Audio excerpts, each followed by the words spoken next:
বিয়ের আগে ঘটক সাহেবের সাথে বেড়ায় খাওয়ার মজাই আলাদা। কি করব, খাওন তো খাইতেই হবে, আর মেয়ে তো দেখতেই হবে। গেলাম বেড়াতে এক জায়গায় মেয়ে দেখতে, যায়া দেখি ওই বাড়ির দুইটা মেয়ে আছে। তা হচ্ছে ছোটটা সুন্দর, বড়টা শ্যামলা, দেখতে সুন্দর মাশাল্লাহ ভালো। তো ঘুরাই ফিরাই ঘটক সাহেবকে আমি বললাম যে ছোটটা আমার পছন্দ, বড়টা আমার পছন্দ না। তো ঘটক সাহেব বললো আচ্ছা ঠিক আছে, ছোটটার সাথে বিয়ে দেওয়ার ব্যবস্থা করছি। ঘটক সাহেব কিছুদিন পরে দিনখান করে নিয়ে যায় বড়টার সাথে বিয়া দিয়ে দিল।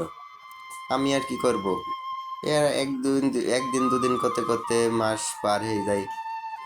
তো ছোট মেয়েটার সাথে কথা বলতে বলতে, মানে আমার শালি, ছোটটার সাথে কথা বলতে বলতে ওর সাথে মিল হয়ে যায়, ওকে ভাইগা নিয়ে চলে যায়। দিয়ে শ্বশুর বলে যে বাপ তুমি চলে আসো, কোনো সমস্যা নাই। আয়সা দেখে দিতে চায় না, পরে আবার পালাই নিয়ে যায়। নিয়ে নিয়ে যায়, আসার পরে তখন শ্বশুর সাহেব কয় যে তুমি জামাই পালো না।